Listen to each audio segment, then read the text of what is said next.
Je me suis réveillé en sursaut, le goût du sang encore frais sur mes lèvres, mais ce n'était pas le mien, c'était celui de la trahison qui m'avait étouffé dans mon dernier souffle. Mon cœur battait à tout rompre, non pas de la douleur d'une chute mortelle du haut de la tour Eiffel, mais de la rage pure qui irradiait de mes veines, comme si le destin m'avait craché au visage une seconde chance empoisonnée. Et là, dans le miroir brisé de ma chambre à Paris, je vis mon visage de 25 ans me fixer, intact, avant que les mensonges de mon mari et de sa sœur ne me noient dans l'abîme. Paris, cette ville des amours éternels et des secrets pourris, m'avait volé ma vie une fois. J'étais Claire Duval, avocate ambitieuse dans un cabinet chic du Marais, mariée à Antoine Laurent, l'héritier d'une famille de parfumeurs qui sentaient bon l'argent et la pourriture. Notre union, célébrée sous les lustres de cristal du Ritz, n'avait été qu'un piège doré. Antoine, avec ses yeux bleus de faux semblant et son sourire de politicien en herbe, m'avait juré fidélité. Sa sœur, Isabelle, cette vipère aux lèvres carmin et aux ongles laqués, feignait l'amitié sororale. Mais derrière les dîners mondains et les promenades le long de la Seine, elle couvait un complot qui m'avait coûté tout, ma carrière, ma réputation, et finalement, ma tête. Tout avait commencé par une affaire banale, ou du moins c'est ce que je croyais. J'avais défendu un client accusé de fraude financière, un petit poisson dans l'océan des requins de la finance parisienne. Mais ce client était lié à la famille Laurent, et mes investigations avaient déterré un nid de verre, des détournements de fonds au sein de la société Parfum Laurent, masqués par des paradis fiscaux en Suisse. Antoine, mon mari chéri, était au cœur de tout. Il avait utilisé mon cabinet pour blanchir l'argent, falsifiant des documents sous mon nom. Quand j'avais découvert la vérité, lors d'une nuit pluvieuse dans notre appartement haussmannien, il avait ri un rire froid, comme le vent d'hiver sur les Champs-Élysées. « Tu es trop naïve, Claire » avait-il susurré, son souffle chargé de cognac, tandis qu'Isabelle émergeait des ombres de la bibliothèque, un dossier à la main. « Nous avons tout prévu. Ton petit scandale va te couler, et nous flotterons. » Le dossier contenait des emails forgés, des photos truquées me montrant en train de rencontrer des complices imaginaires, et même une confession signée de ma main, une imitation parfaite.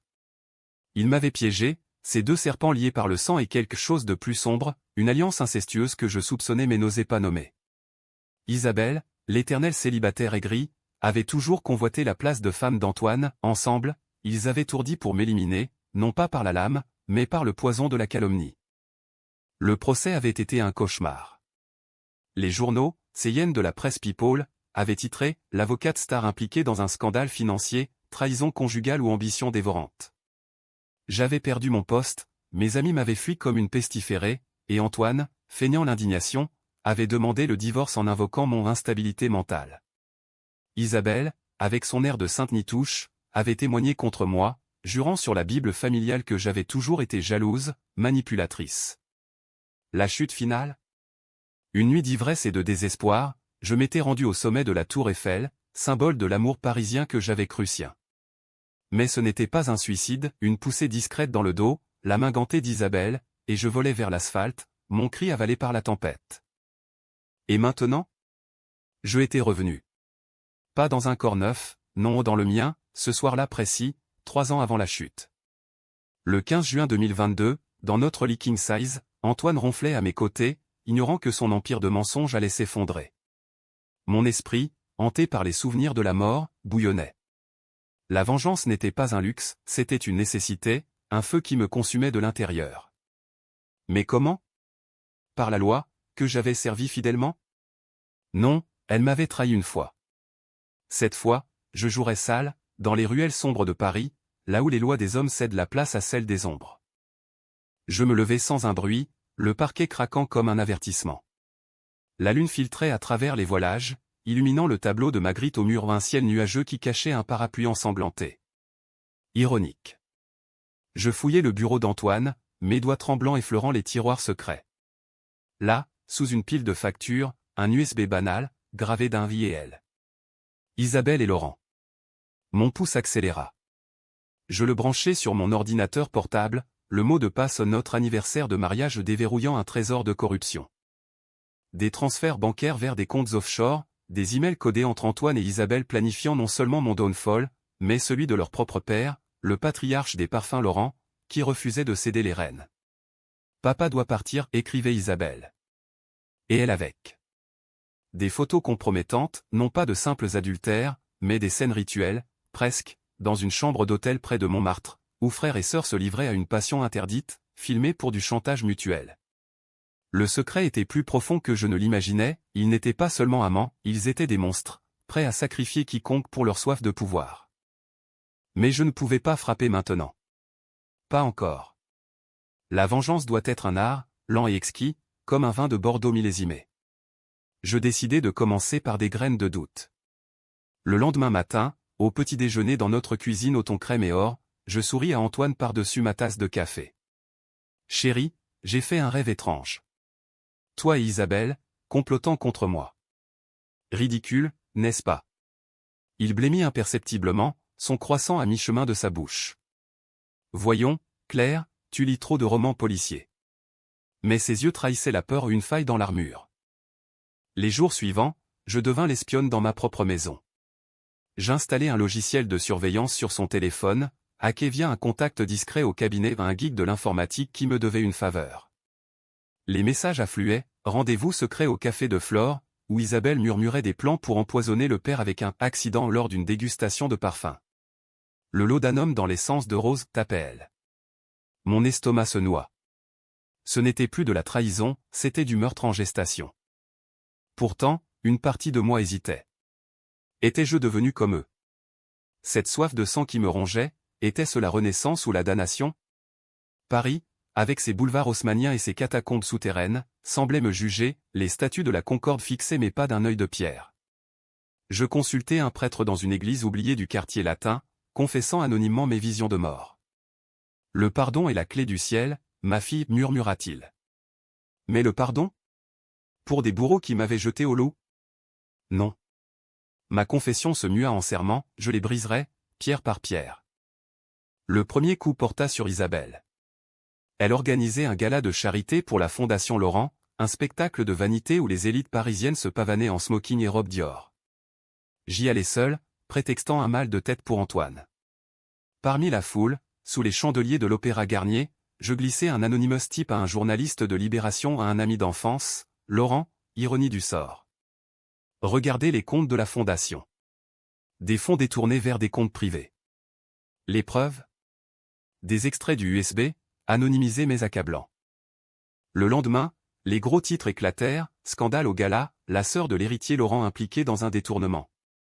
Isabelle, pâlissant sous son maquillage Chanel, nia tout lors d'une conférence de presse chaotique. Mais le doute s'insinua, comme un poison lent. Antoine me questionna ce soir-là, sa voix tendue, « As-tu entendu parler de ça ?»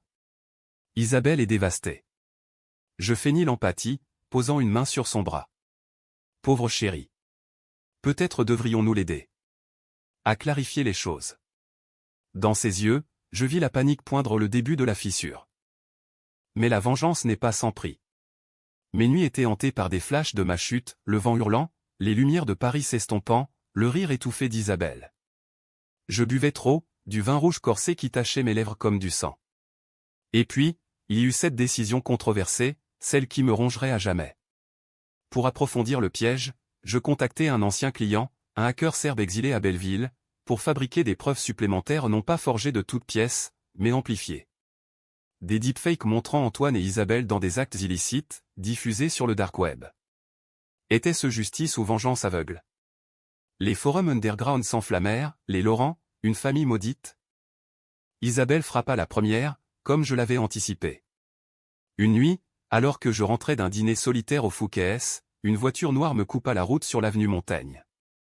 Un homme masqué en sortit, un couteau à la main. De la part de la sœur, grogna-t-il avant de s'enfuir dans l'ombre. La lame effleura mon épaule, du sang chaud coulant sur ma robe en soie. Mais je ne criai pas, je ris, un rire hystérique qui fit reculer les passants. C'était le signal, la guerre ouverte. À l'hôpital, sous les néons froids, je reçus la visite d'Antoine, les traits tirés. Mon Dieu, Claire, qui a pu faire ça? Je le fixai, mes yeux verts comme des lames. Peut-être quelqu'un qui sait pour vous deux. Pour le père, pour l'argent. Il recula, balbutiant des dénégations. Ce fut le moment où je plantai la graine fatale, je sais tout, Antoine. Et je vais tout révéler. Il partit, blême, mais je savais qu'il contre-attaquerait. La tension monta d'un cran. Isabelle m'envoya un bouquet de roses noires, un avertissement florentin. Je répondis par une lettre anonyme à leur père, le vieux monsieur Laurent, décrivant les plans d'homicide. Il convoqua une réunion familiale explosive dans leur hôtel particulier de la place Vendôme. J'y assistais en spectatrice invisible, cachée dans un café adjacent, observant par une fenêtre. Les cris fusèrent, accusations, pleurs, verres brisés. Le père, un colosse voûté par les ans, pointa un doigt tremblant, bêtes immondes. Vous avez sali notre nom. Mais le twist, oh, le twist qui me frappa comme un coup de poignard. Parmi les hurlements, Isabelle hurla, c'est elle. Claire. Elle nous a piégés depuis le début. Et Antoine, dans un aveu larmoyant, murmura, non. C'est pire. Papa, c'est toi qui as commencé. Les premiers détournements, c'était pour nous protéger de tes dettes de jeu. Le patriarche? Coupable? Mes souvenirs se brouillèrent. Dans ma vie précédente, j'avais soupçonné, mais jamais prouvé. Le secret enterré n'était pas seulement le leur, c'était une toile familiale tissée de vices, où j'avais été le bouc émissaire innocent. Le climax éclata 2 semaines plus tard, lors d'une réception au Louvre. Les flashs des photographes illuminaient la Vénus de Milo comme un projecteur accusateur. J'avais orchestré le coup final, un leak massif sur les réseaux, avec les deepfakes et les preuves réelles mêlées. La foule murmura, les smartphones s'agitèrent. Antoine, au centre de la salle, s'effondra sous les questions, « Monsieur Laurent, votre sœur et vous ?» Isabelle surgit, hystérique, un verre de champagne à la main, le renversant sur moi. « Salope! Tu as tout inventé !» C'est alors que je parlais, ma voix résonnant dans le silence atterré. « Non, Isabelle. C'est vous qui avez inventé ma mort. 3 ans dans le futur, vous m'avez poussé de la tour.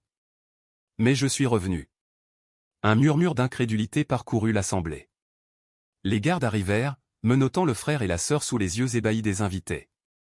Le père, brisé, avoua tout, ses dettes, les fraudes initiales, le chantage incestueux qu'il avait ignoré pour protéger l'Empire.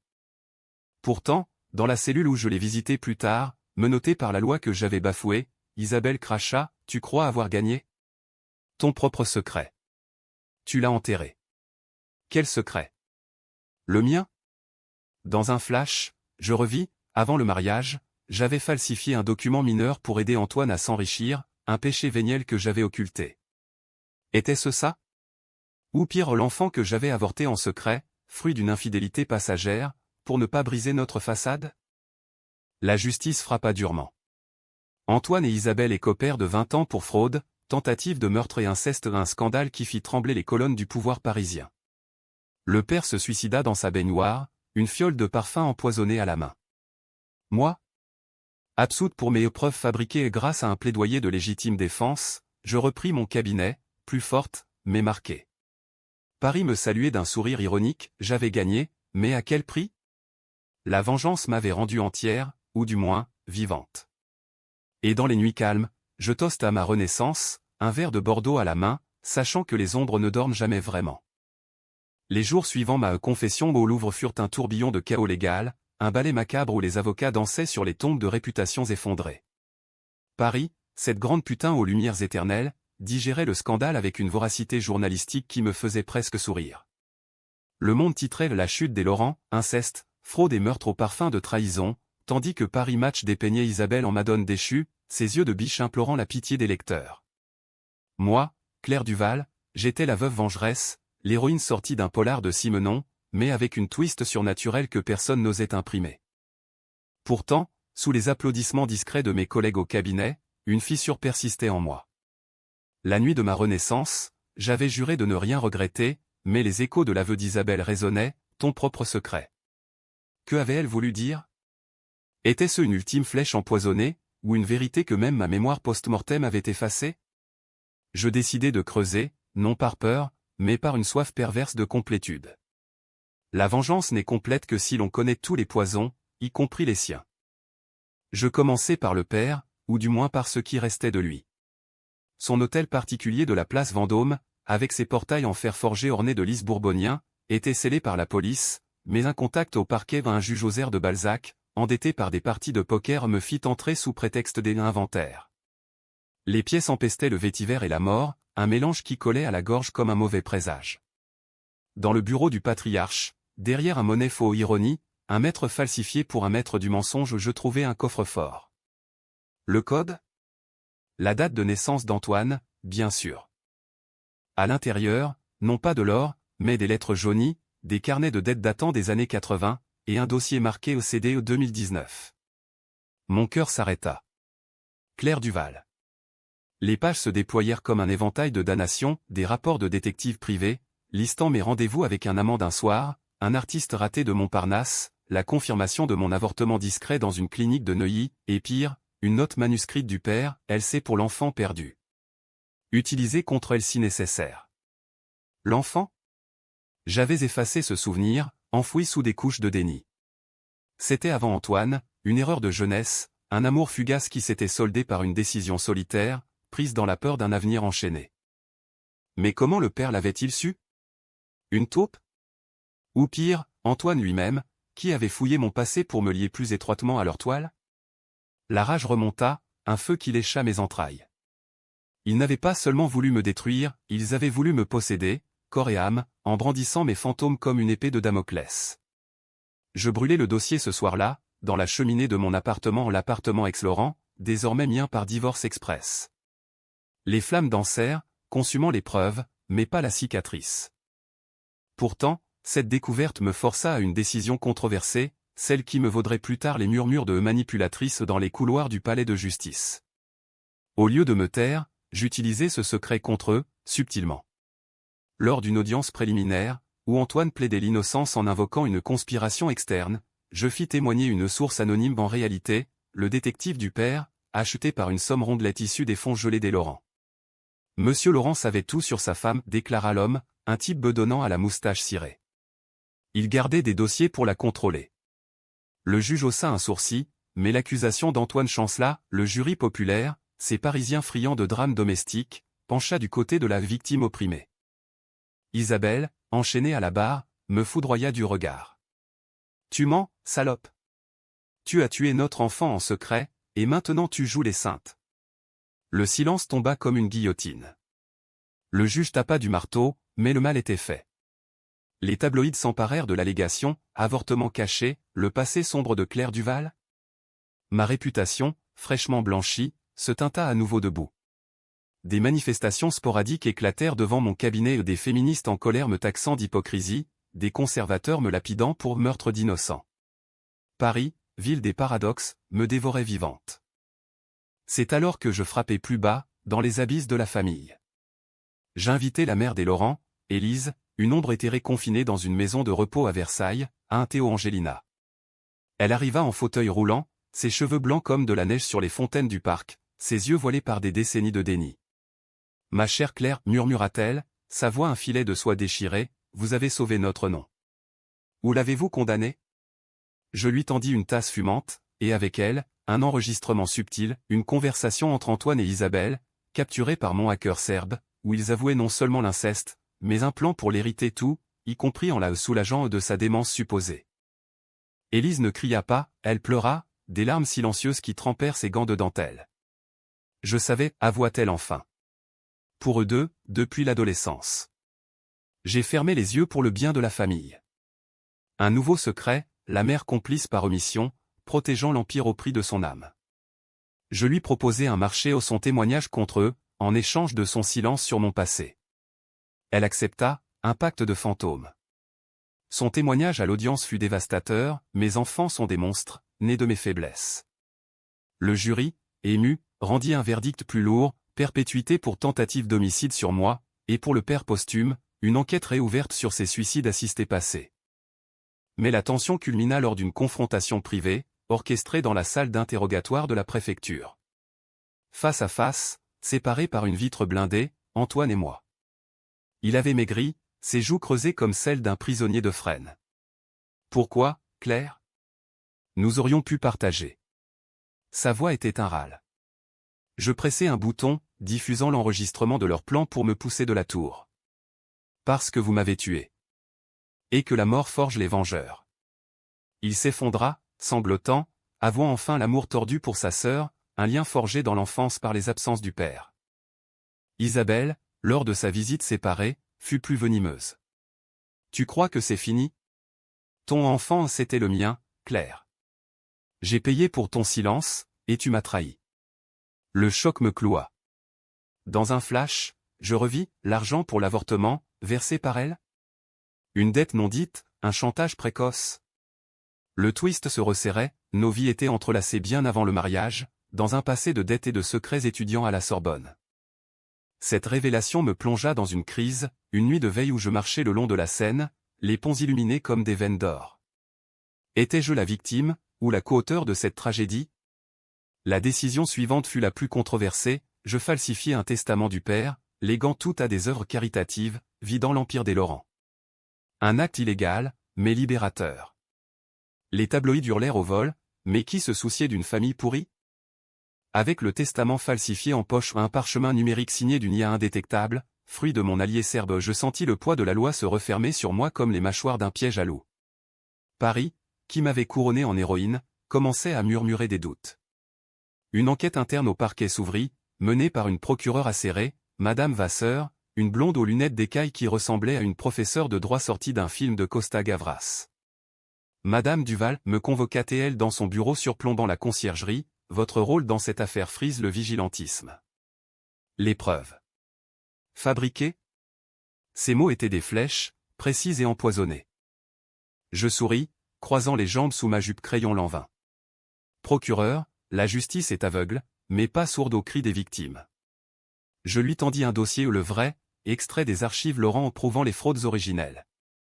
Mais intérieurement, la peur rongeait, si elle démasquait le testament, c'était la prison pour moi, une ironie cruelle après avoir dansé sur les ruines des autres. La décision de détruire l'héritage était controversée, oui, elle condamnait des employés innocents à la rue, des parfumeurs artisanaux de grâce au chômage. Les syndicats protestèrent devant l'hôtel de ville, brandissant des pancartes, Duval vole les travailleurs. J'étais passé de victime à vilain, un pivot qui me isolait davantage.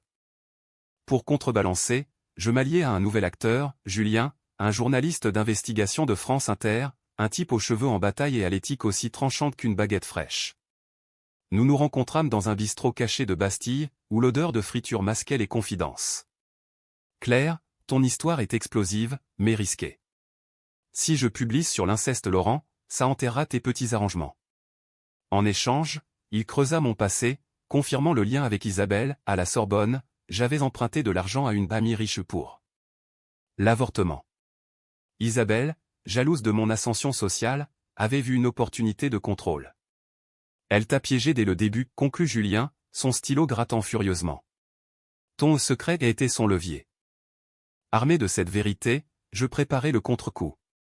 Une émission spéciale, Les Ombres des Laurent, diffusée en prime time, où Élise témoigna en direct, sa voix chevrotante brisant l'audimat.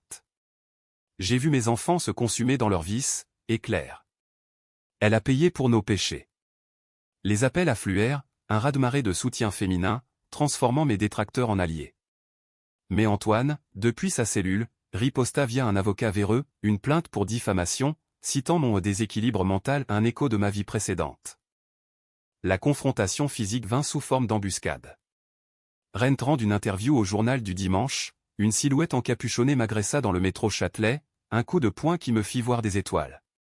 Pour les Laurent, cracha l'homme avant de s'évanouir dans la foule.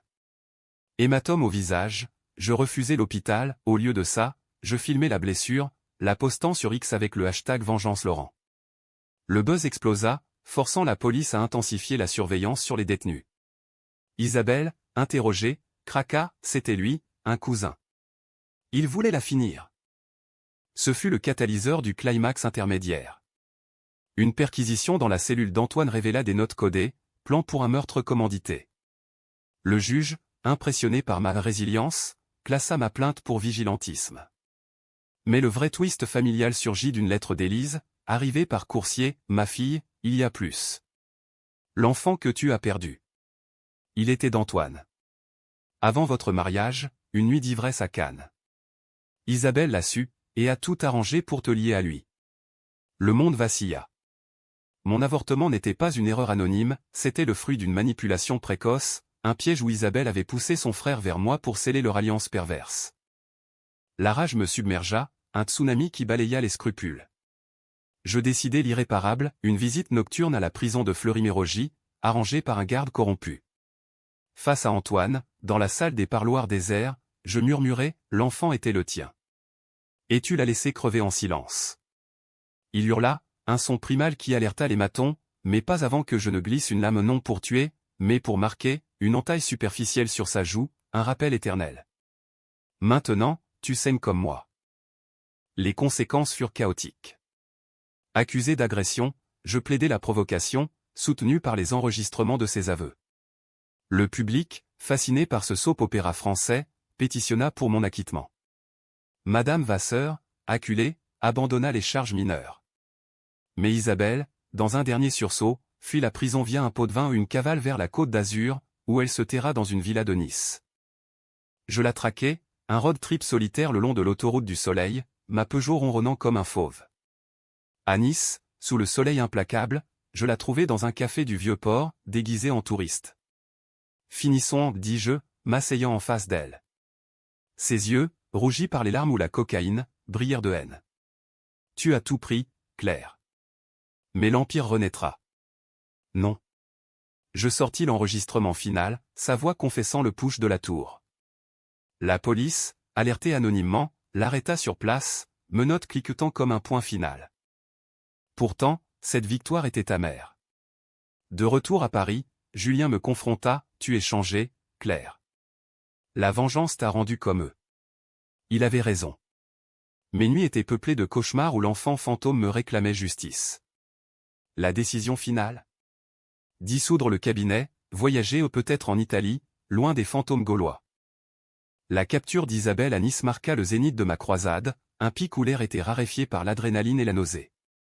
Paris m'accueillit en triomphe mitigé, une couverture sur France 2, où une présentatrice aux lèvres siliconées disséquait l'affaire Duval-Laurent comme un plat gastronomique avarié. Héroïne ou justicière autoproclamée, demanda-t-elle, sont-on mi-admiratif, mi-accusateur?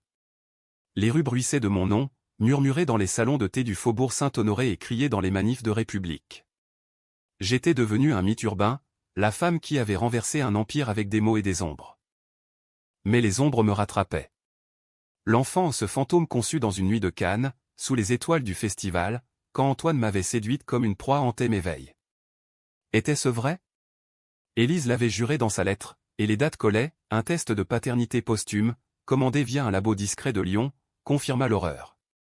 Antoine, mon bourreau, avait été le père. Isabelle, la tisseuse, avait su et manipulé, forçant notre mariage pour couvrir le scandale potentiel. Le twist n'était pas une trahison, c'était une malédiction sanguine, un inceste élargi où j'avais été piégé sans le savoir. Cette révélation exigea une décision monstrueuse, controversée jusqu'à l'os, l'euthanasie symbolique de mon passé. Je publiai une confession dans le Figaro, un billet d'1 millier de mots où j'avouais l'avortement, le falsifié testament, l'agression en prison. Je ne suis pas une sainte, écrivais-je, mais une survivante qui a dansé avec les démons pour les vaincre. Le backlash fut féroce, pétition pour mon débarrement, édito me taxant de femme fatale pathologique. Julien, mon allié, rompit, tu te détruis, Claire. Pourquoi? Pour la vérité, répondis-je en silence. Le procès final des Laurent s'ouvrit au tribunal de grande instance de Paris, une arène de marbre froid où les accusés entrèrent menottés, Antoine voûté, Isabelle Lagarde sous son chignon défait. Je témoignai, ma voix ferme comme l'acier, ils m'ont tué une fois, dans un futur que seul Dieu connaît. Cette fois, la loi les enterrera.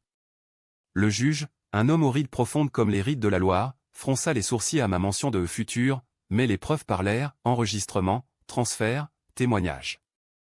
Le verdict tomba comme une hache, perpétuité incompressible pour les deux, sans remise de peine. La foule dehors explosa au hurrah pour certains, huée pour d'autres.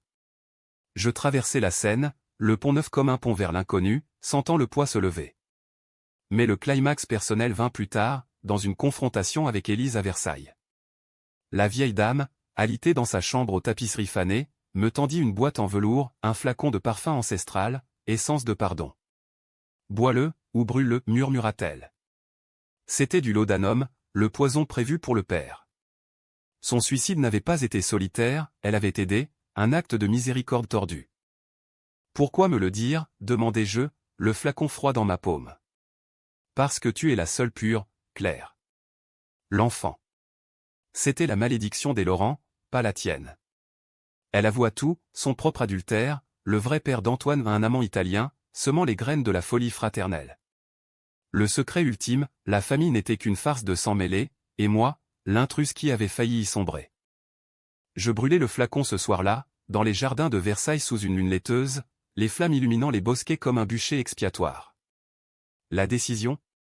Pardonner Élise, la laissant mourir en paix, mais exposer les archives familiales au Louvre, un musée de la décadence Laurent, pour que Paris juge. Pourtant, la vengeance attira ses propres ombres. Un cousin éloigné, un Laurent mineur, tenta un attentat, une bombe artisanale dans ma voiture, déjouée par la DST.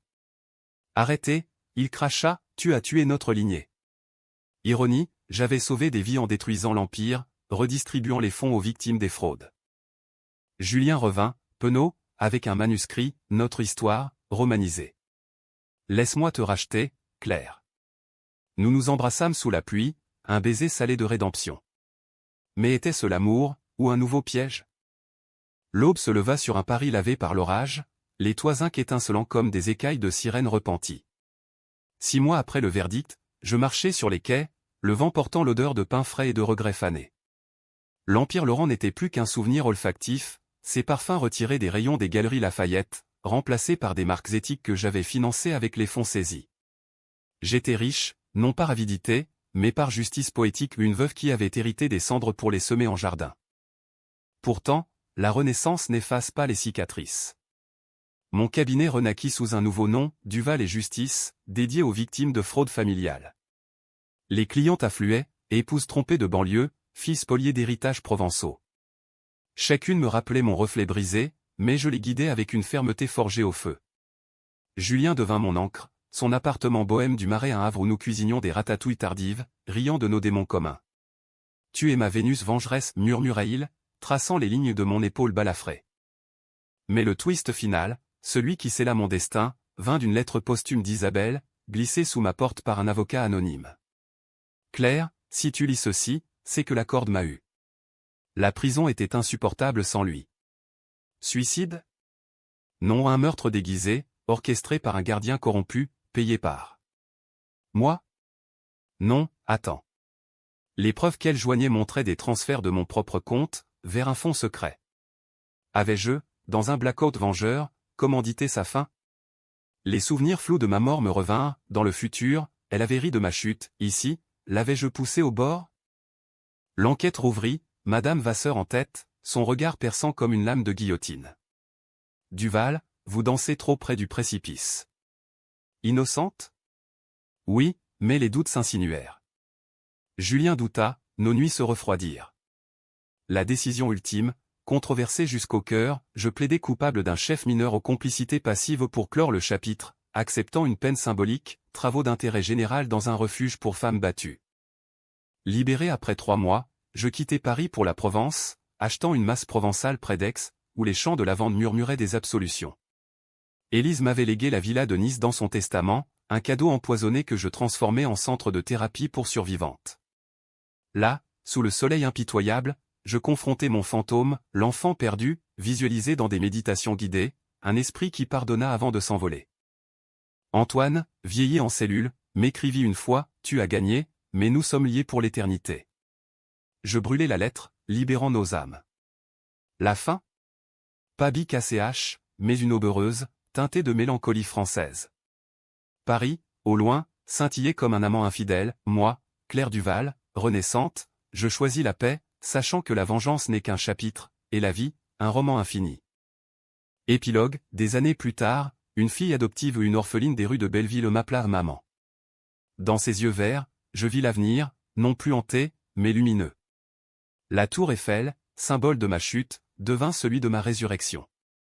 Et dans le vent du soir, je sentis un parfum nouveau, celui de la liberté.